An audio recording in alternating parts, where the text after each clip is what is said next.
Unpacking a iPhone 14 Pro Max. Background ko, nagbago na. Yan. Binili ko sa TikTok yan. So, may share lang ako sa inyo. Kuha man ako alcohol. Kahit naman sino sa atin gusto magkaroon ng iPhone 14 Pro Max. So, makasurprise kayo. Kasi mag-a-unbox ako ng iPhone 14 Pro Max. Original. At brand new. So, open natin siya. Wait. So, ito yung case niya. Hindi ko mapapakita sa inyo para surprise. So, ito na. Akala mo naman yung totoo talaga. So, tagilid ko muna to. So, open na natin. Medyo kinakabahan ako. Gamit akong gunting. Ito ko na lang bubuksan. Ay,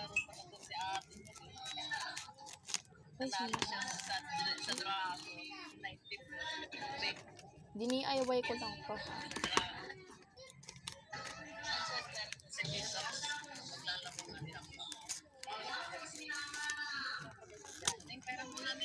Kasi baka mamaya kasi maano. So ayan, guntingin ko na lang. Wala pa kasi akong cutter. Sa January 2 na ako bibili ng cutter ko. Kasi doon pa lang yung may pasok.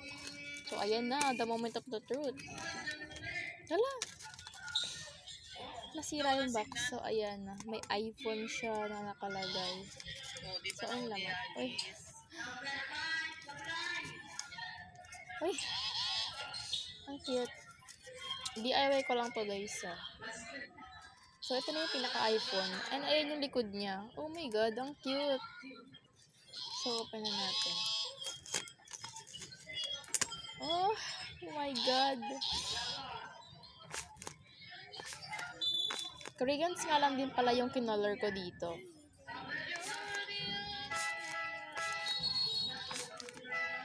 At meron pa siya ditong iPhone 14 nakalagay. At may charger. Oh my god. At meron ka na ring cord.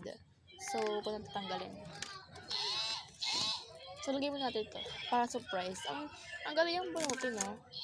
Okay.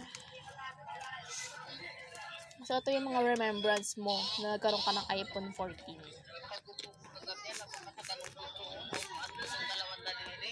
So, lagay ko to siya dito. At yung case. Oy, ang ganda. Ginawa ko to. So, lagay ko muna. So, ayun, nalagay ko na. Makikita mo nga lang, hindi ko siya nagawa ng perfect kasi natataas siya. So, si My Melody nga pala yung ginawa ko. So, sobrang floppy talaga at sobrang lambot. Super enjoy talaga laruin ko. At flex ko lang pala yung bago kong organizer. So, hindi nga siya perfect or hindi maganda yung nabili ko. Kasi, ganito.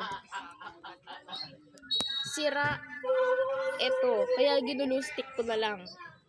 Sira itong part dito. Kaya ginulustik na lang ni mama.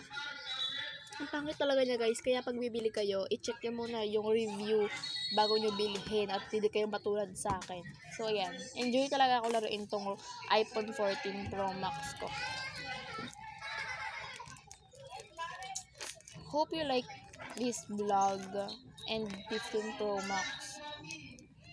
And comment nyo rin kung na-prank kayo na akala nyo talaga unbox ako ng real.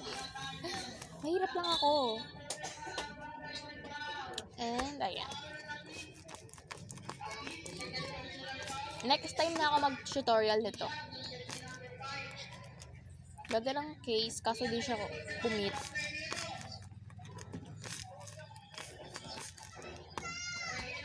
So, lagay na natin. Meron na akong cellphone na.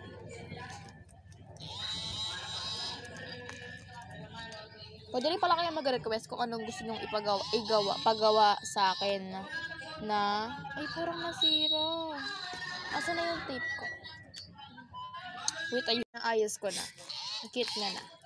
And ang cute din ang design niya sa likod. May rabbit, tsaka heart, at carrot, flower. And may melody naman tong case niya. Kanina ko lang naisipan na gumawa nito kasi hindi pa kompleto yung mga squishy ko. Meron na akong lahat-lahat at na lang ang wala. And comment nyo kung gusto nyo ng part 2 at iPad naman ang gagawin ko.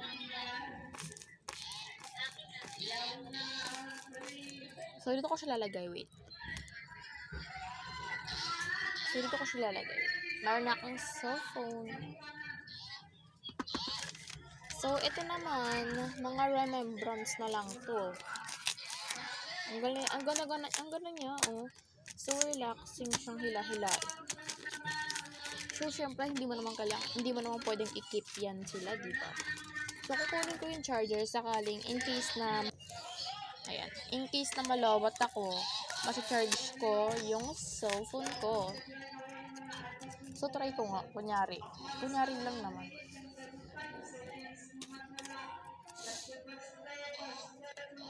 Ano to?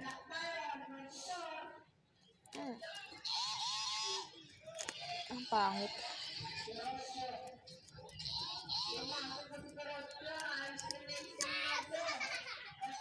Sabi ko na lang siya dito sa likod ng iPhone ko. Tapos, ito yung iPhone ko. So, gawa na rin kayo ng ganito nyo kasi tiyak na relaxing talaga siyang i-ano. Alam niyo ba na iniyakan ko pa tong organizer na to kasi ayaw talaga niya umayos.